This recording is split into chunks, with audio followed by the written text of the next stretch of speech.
The drill had been screaming for 6 hours straight, and Daniel Hargrove was starting to think it might just die before the shift ended. He sat in the cracked pilot seat of the mining barge dust cutter, watching a wall of numbers scroll past on a screen that had not been properly cleaned in years. Dust from 100 different asteroids had settled into every seam of the control panel. It smelled like burnt metal and old coffee grounds, though nobody on board had tasted real coffee in months. Daniel was 34 years old, tired in the way that never really goes away once you have worked in space long enough. His hands were rough, his knuckles scarred from equipment that bit back when it jammed. He was not a soldier, not an explorer, not anyone special. He was a miner, one of thousands of humans scattered across the edges of alien territory, doing the jobs nobody else wanted to do. Digging rock, hauling ore, staying alive on contracts that barely paid enough to keep a ship running. The company that owned the dust cutter was small and always one bad month away from folding. Daniel's crew was smaller still. There was Reyes, the engineer who could fix almost anything if you gave her enough time and enough insults to throw at the machine. There was Toman, a big quiet man who handled cargo and rarely spoke unless something was wrong. And there were 2 alien contract workers, Usa and Ket, from a species called the Bren, who had joined the crew because Bren law made it hard for their own people to work dangerous jobs. But human ships did not ask too many questions. Today they were breaking the law, and everyone on board knew it. The asteroid field they were drilling into had a name on old star charts, but more importantly, it had a warning attached to it. Fleet Exclusion Zone 119. Off limits, sealed for decades. Official reason listed only as unstable gravitational anomaly. Nobody had ever explained what that meant, and nobody had ever bothered to check, because checking meant trouble with the fleet, and trouble with the fleet meant a ship like the dust cutter simply stopped existing. But the company had not paid the crew in 2 months. The ship needed a new coolant system or it would fail within the year. And scans of Zone 119 showed a large asteroid, denser than anything nearby, sitting quiet and untouched at the edge of the field. Untouched meant unclaimed. Unclaimed meant valuable. So Daniel made the call. They would take one asteroid, quietly, quickly, and leave before anyone noticed. One good haul could fix the coolant system and put food on the table for months. You sure about this? Reyes asked, floating beside him with a wrench still in her hand from an earlier repair. No, Daniel said honestly, but sure isn't really an option we have anymore. Reyes didn't argue. She never did when the numbers were this bad.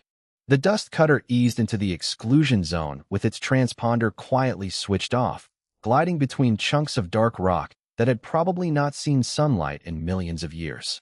The asteroid they were after sat alone, almost perfectly round, its surface strangely smooth compared to the jagged debris around it.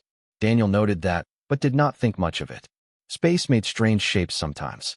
They anchored the barge, extended the drilling rig, and began cutting. The first hour went normally. The drill bit into rock, dust sprayed outward in slow-motion clouds, and readings came back exactly the way readings usually did. Daniel let himself relax slightly, watching numbers climb as the drill went deeper, imagining what the ore inside might be worth. Then, at a depth the sensors said should have still been solid rock, the drill suddenly lurched forward with no resistance at all. Toman was the first to notice, calling out from the cargo bay. Hey, Daniel, drill just dropped speed to 0 resistance. That's not rock anymore. Daniel frowned and pulled up the depth readings again. According to the ship's sensors, the drill had punched straight through solid stone into open space. A hollow chamber, deep inside what was supposed to be a lifeless asteroid. Cave? Reyes asked, leaning over his shoulder. Maybe, Daniel said, though something about the shape of the opening on the scan did not look natural. The edges were too straight, too even. Nature did not usually build with right angles. He switched the drill's small forward camera on and guided it slowly into the new opening, watching the feed on the main screen. For a long moment, there was only darkness and drifting dust. Then the camera light caught something reflective. Metal. Not raw or not veins of some valuable mineral twisting through rock. Smooth, curved metal plating, the kind built by hands, not by nature.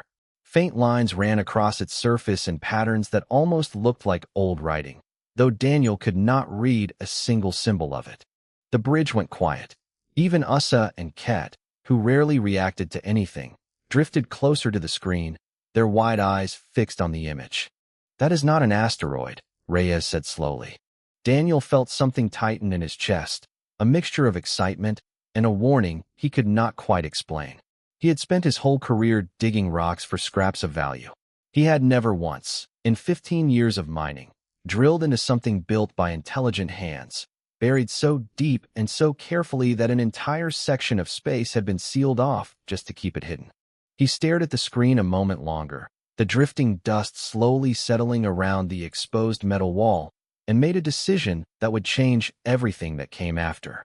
"Reyes," he said quietly, "power down the drill. We're going in ourselves." Nobody argued this time either. They had all felt it, that strange certainty that they were no longer simply mining rock. They had found something the galaxy had gone to great lengths to make sure nobody ever found again. Cutting a hole large enough for a person to pass through took less time than Daniel expected, mostly because the metal wall, once exposed, seemed almost eager to give way. Reyes ran a portable cutter along a seam that looked suspiciously like a maintenance hatch, sealed shut long ago by rock rather than any lock. Within 20 minutes, there was an opening wide enough for two people to float through side by side. Daniel went first, a handheld light clipped to his suit, his heartbeat loud enough in his own ears that he was sure the others could hear over the comm channel. Reyes followed close behind, and Tomon waited at the entrance with a rifle he rarely got to use, just in case. Usa and Ket stayed near the barge, quiet and visibly uneasy in a way Daniel had never seen from either of them before. The inside of the structure was dark, cold, and completely silent except for the small sounds of their own breathing. As Daniel's lights swept across the walls, details began to emerge from the darkness. Corridors, narrow and clearly built for movement, not just empty space. Panels along the walls, some cracked, some perfectly intact, covered in the same strange lettering they had seen on the outer hull. "This is a ship," Daniel said quietly, more to himself than to anyone else. "Not an asteroid, not a structure. A ship buried inside rock." Reyes ran her light over one of the wall panels, brushing away a thin layer of dust. Underneath, faint symbols glowed weakly, as if some ancient power source deep inside the vessel was still, impossibly, alive after all this time. "How is anything still working in here?" she asked. "This place has to be thousands of years old, at least judging by how deep it was buried." Daniel didn't have an answer. He kept moving forward, deeper into the ship, following the corridor as it curved and split into smaller passageways. Every so often they passed empty rooms, stripped of anything useful, though whether that was decay or deliberate removal, Daniel could not tell. Eventually the corridor opened into a larger chamber, and here the lighting seemed to shift, faint blue light rising from consoles built into the floor and walls. In the center of the room stood a tall cylindrical chamber, frosted glass hiding whatever was inside it. Beside it sat a console with a single data core still glowing faintly, plugged into a slot that looked custom-built to hold it. "Careful," Reyes warned as Daniel approached. He reached out and touched the console gently, and the moment his glove made contact, the surface lit up fully, symbols scrolling rapidly across it in a language he could not read, but somehow understood was old. Very old. Behind him, Reyes suddenly went still, staring past Daniel toward the frosted cylinder. "Daniel," she said slowly, "I think there's something inside that chamber."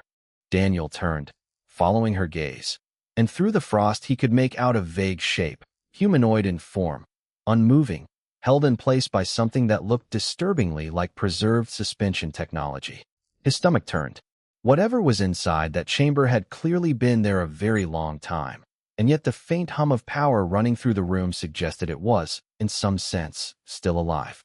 Before Daniel could decide what to do next, Toman's voice cracked through the comm channel from outside, tense and rushed. "Guys, I don't like this.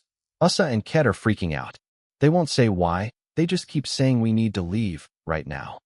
Daniel exchanged a look with Reyes. Neither of them liked the sound of that. "Ask them what's wrong," Daniel said.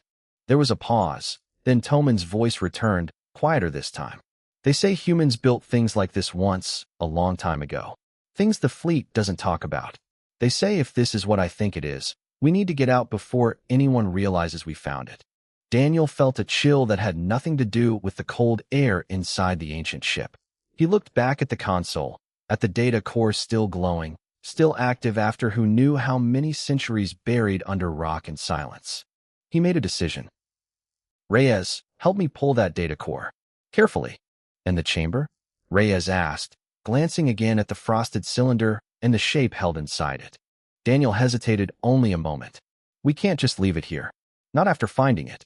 Get Toman in here. We're bringing it too. It took nearly an hour of careful, tense work to detach the stasis chamber from its mountings without damaging whatever systems kept it running. And by the time they finally floated it out through the hatch toward the dust cutter's cargo bay, sweat had soaked through every layer of clothing under Daniel's suit. He didn't know it yet, but the moment his hand had touched that console back in the chamber, a small transmitter buried deep within the ship's systems had quietly activated, sending a single short burst of signal out into the darkness of space. A signal that, hundreds of light years away, lit up a warning light on the command deck of a fleet warship. By the time the dust cutter powered up its engines to leave Zone 119, that warship had already changed course, moving toward their position with a speed and urgency that no routine patrol ship should have possessed. The warning came almost too late. Reyes was the one who spotted it first, a blip on the long-range scanner moving in far faster than any fleet patrol had any business moving. She called out from her station, voice tight. Daniel, we've got company. Big ship, coming in hot, and it is definitely fleet. Daniel pulled up the scan himself and felt his stomach drop. The ship closing in on them was not some small patrol cruiser sent to check on an ignored warning beacon. It was a full fleet enforcement vessel, the kind usually reserved for serious incidents, not a handful of miners bending the rules in an empty stretch of space. How did they even know we were here? Toman asked from the cargo bay, where the stasis chamber and data core were now secured, wrapped in whatever padding the crew could find on short notice. Nobody had an answer, but Daniel had a guess, and it involved the console he had touched back inside that buried ship. He didn't say it out loud. There wasn't time. Reyes, get us moving, Daniel said. Quiet exit is off the table. We just need an exit. The dust cutter's old engines groaned as Reyes pushed them harder than they were built for, angling away from the exclusion zone and toward open space. It didn't matter. The fleet ship was faster, newer, built for exactly this kind of pursuit, and within minutes it had closed the distance enough to open a direct comm channel, the request appearing on Daniel's console with a demand rather than a greeting. He answered it, because refusing would only make things worse. The face that appeared on screen belonged to an alien officer with pale gray skin and sharp, narrow eyes, wearing the deep blue uniform of Fleet Command. His voice, when he spoke, carried the practiced calm of someone used to being obeyed instantly. This is Director Somcade, Fleet Enforcement. You have entered a restricted exclusion zone and removed material from a protected site. You will power down your engines immediately and prepare to be boarded. Daniel kept his voice steady, though his hands were not nearly as calm as he wanted them to be. We're just miners, Director. We didn't know the zone was still active. We'll turn around. No trouble. Cade's expression didn't change. You will surrender everything you remove from that site. This is not a negotiation. It is for your own protection. Something about the way he said protection made Daniel's skin crawl. It didn't sound like concern. It sounded like fear, carefully hidden under authority. Director, Daniel said slowly, what exactly did we find down there? Cade's eyes narrowed slightly, just enough to notice.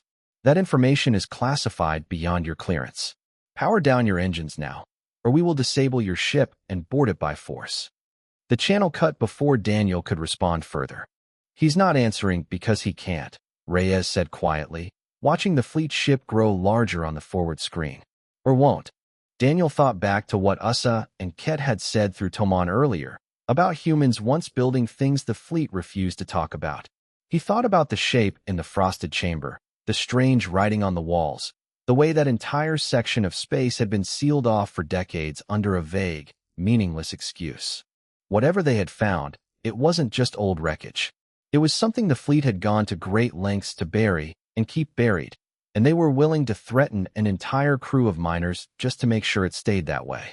We're not giving it back, Daniel said finally. Toman's voice crackled over the comm.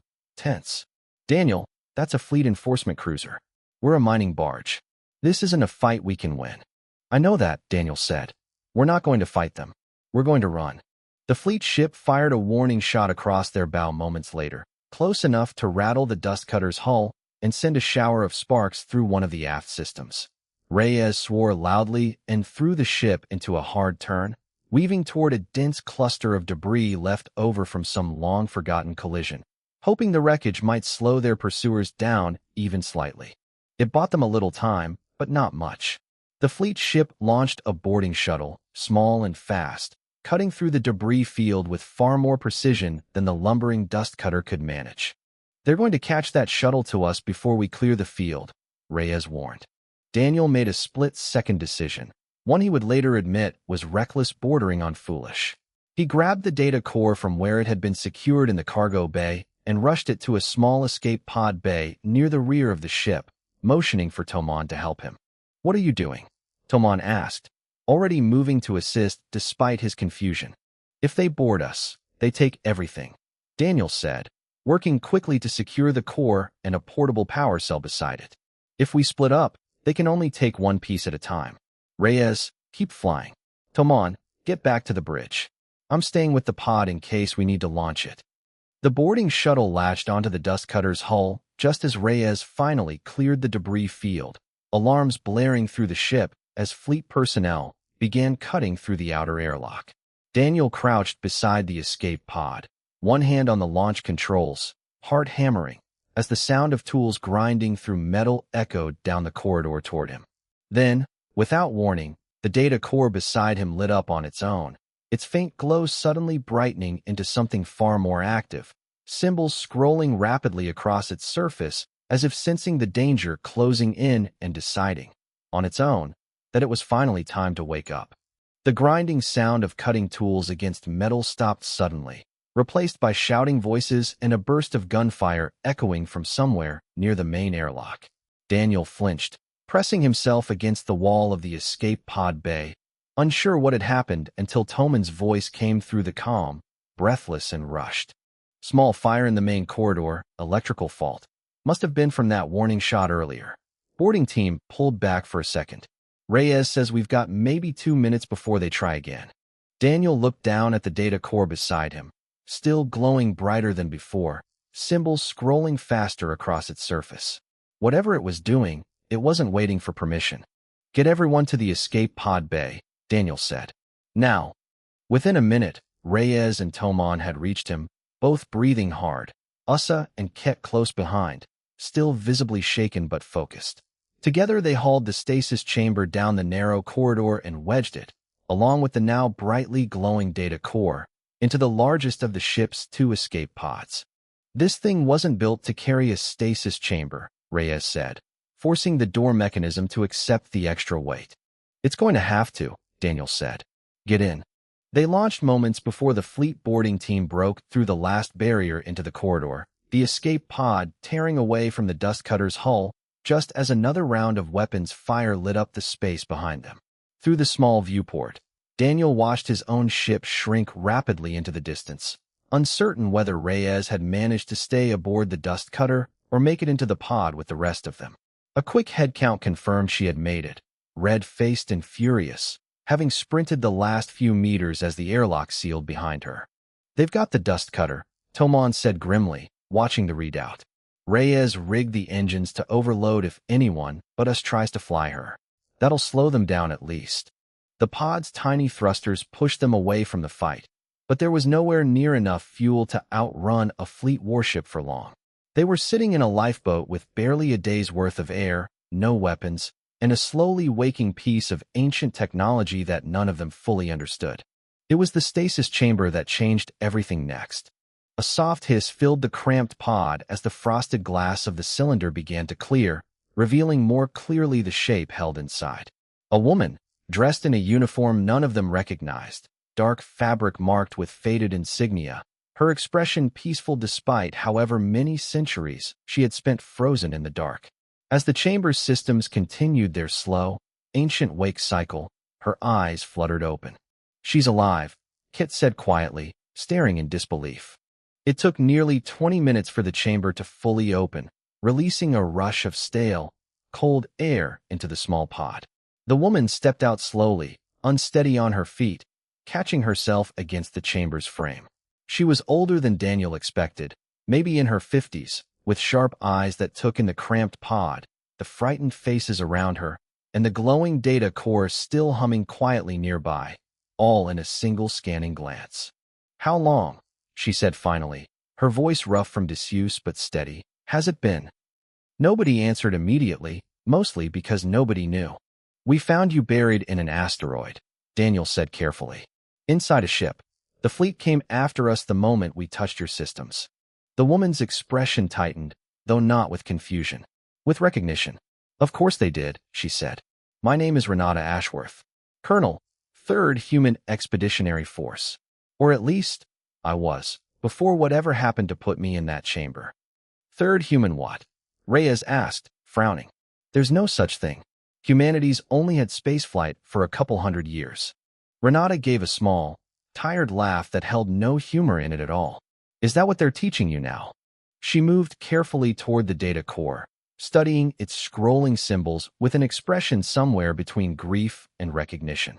"This is a fragment of the expeditionary archive. Records, star charts, tactical data. If it's active, it means someone finally found what they spent so long trying to erase." "Erase what?" Daniel asked. Renata turned to face them all, her sharp eyes steady despite the exhaustion clearly weighing on her. "Humanity wasn't always what you think it is now. We weren't primitive scavengers scraping by on the edges of someone else's empire. There was a war a long time ago between humanity and several of the older powers in this galaxy. We lost. Badly. What was left of us was scattered, our records seized, our history buried or rewritten. Most humans alive today have no idea any of it happened." Tomon shook his head slowly. "That's not possible. We'd know.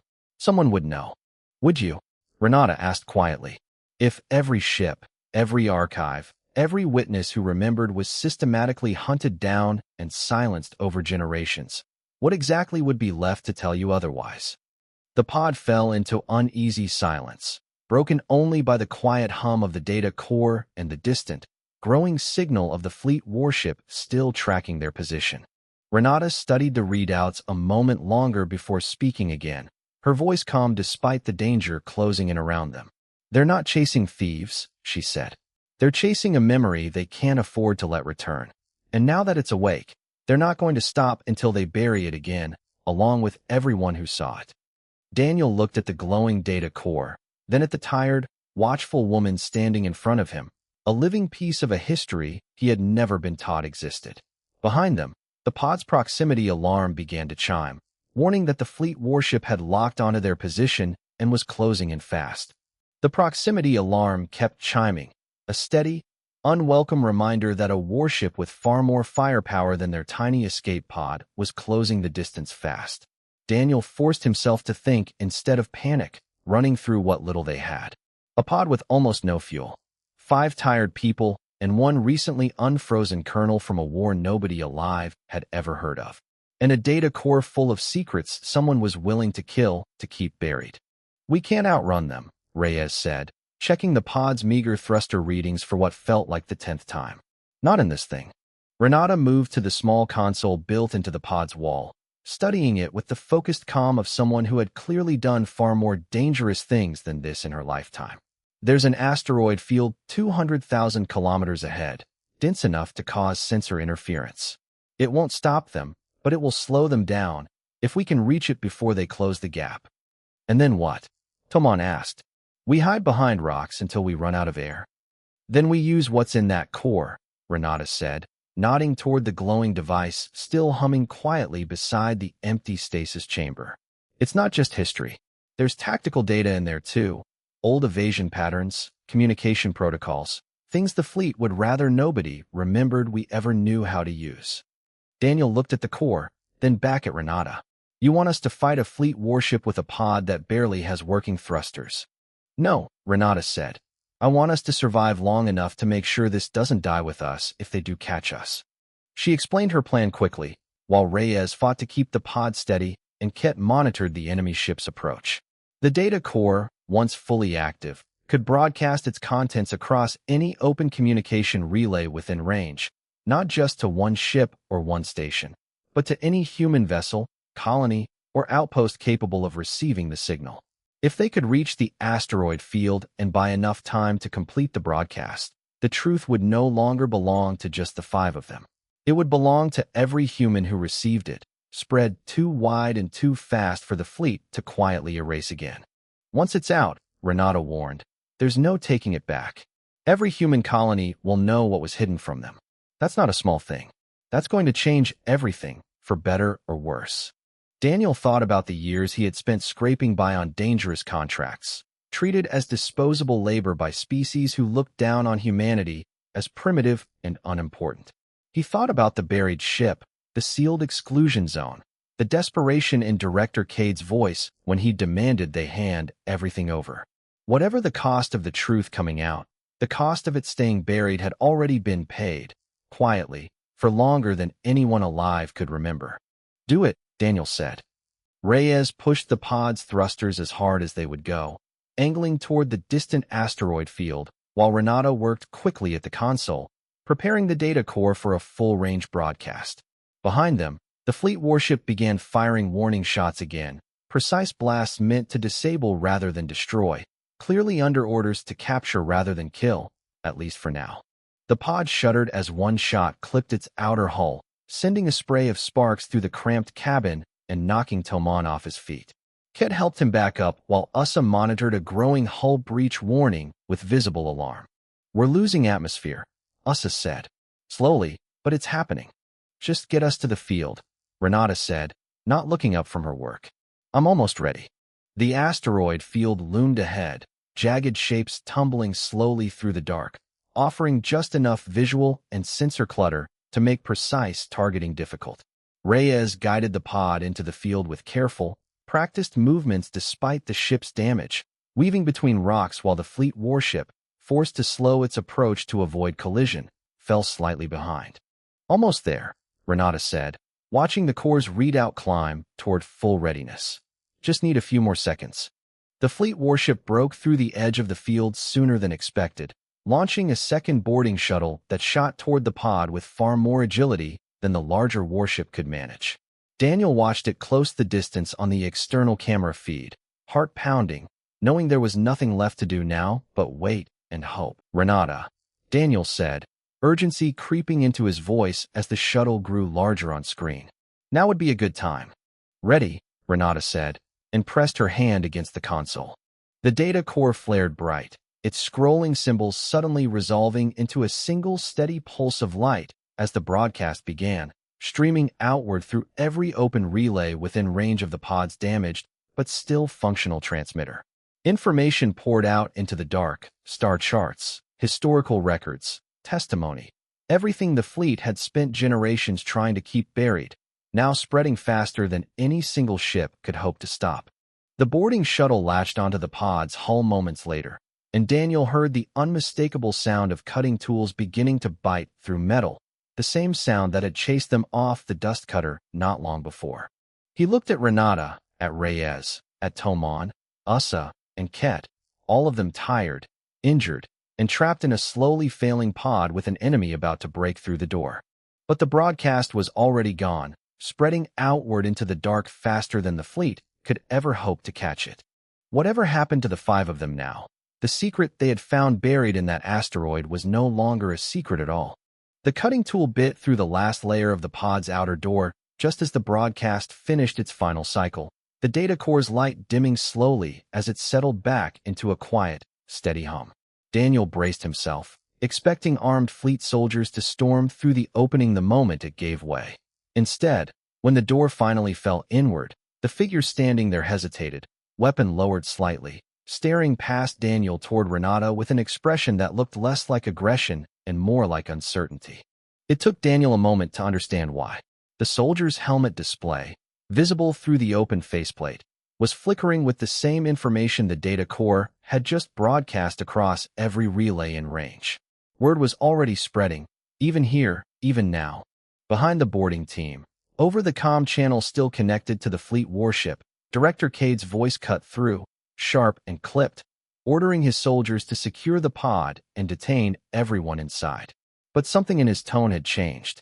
The confident authority from earlier was gone, replaced by something closer to controlled panic. They were taken aboard the fleet warship under guard, but not harmed, an important distinction Daniel noticed immediately. Cade himself met them in a secure holding area, his sharp features set in a hard, unreadable expression as he studied the 5 miners and the one impossibly old colonel standing calmly among them. "Do you understand what you've done?" Cade asked quietly, though the question sounded less like an accusation and more like genuine disbelief. "We told the truth," Daniel said simply. "Something you and your fleet decided humanity didn't deserve to know." Cade's jaw tightened, but he didn't argue. Instead, he turned to a display on the wall, pulling up a live feed of communication traffic across the sector. Messages were pouring in from human colonies, independent ships, and even a few curious alien observers who had picked up fragments of the broadcast and were now demanding answers from official fleet channels. The information had spread too far, too fast, reaching too many independent networks to be quietly contained or denied. "This will cause chaos," Cade said, more to himself than to anyone else in the room. "Maybe," Renata said, stepping forward despite the guards nearby tensing at her movement. "Or maybe it just means humanity finally gets to decide its own future, instead of having it decided for them by people too afraid to admit what really happened."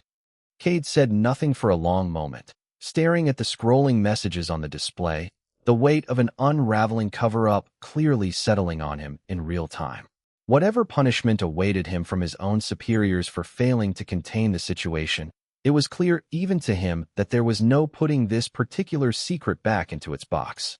In the days that followed, the story spread across human space and beyond, pieced together from the broadcast, from Renata's testimony, and from records the fleet could no longer plausibly deny. Once too many independent parties had already seen fragments of the truth. Humanity had not simply been primitive scavengers, newly arrived on the galactic stage and grateful for whatever scraps of respect older species chose to offer. They had once stood as a real power among the stars, defeated in a war most humans alive had never even known existed, their history buried alongside their ships in places like Exclusion Zone 119. Daniel and his crew were not punished in the end, though it took weeks of careful negotiation and mounting public pressure from human colonies now demanding answers to secure their release. If anything, they found themselves treated as something between reluctant heroes and inconvenient witnesses, neither side quite sure what to do with a group of miners who had accidentally uncovered a secret too large to bury again. Reyes eventually returned to the recovered dust cutter, now repaired, and, thanks to sympathetic engineers among the newly energized human population, upgraded far beyond its old capabilities. Tomon stayed close to the ship as always, quieter than ever but clearly proud of what they had done, even if he rarely said so out loud. Usa and Ket, their earlier fear replaced by something closer to cautious respect, chose to remain part of the crew, curious to see what humanity might become now that its past was no longer hidden from it. Renata took longer to adjust, waking each day to a galaxy that had changed almost beyond recognition since the war she remembered, but she found purpose quickly enough, working alongside newly formed human councils eager to understand what had really been lost and what might still be rebuilt. Daniel stood one evening on the observation deck of a growing human outpost, watching a slow but steady stream of ships arriving from colonies across the sector, drawn together by the same broadcast that had once been meant only to save 5 desperate people trapped in a dying pod. Renata joined him quietly, watching the same view. "You know," she said after a while, "the fleet spent generations making sure nobody remembered what humanity used to be. And now?" Daniel asked. "Now," Renata said, a faint, tired smile crossing her face. "Humanity is starting to remember on its own. That's not something they can bury a second time." Daniel watched the ships continue to gather below, humanity slowly waking up to a history it had never been allowed to know. And for the first time in a long while, he let himself believe that whatever came next, it would not simply be more of the same quiet, forgotten struggle he had spent his whole life accepting as normal. The galaxy, whether it liked it or not, was about to find out exactly what humanity remembered how to do.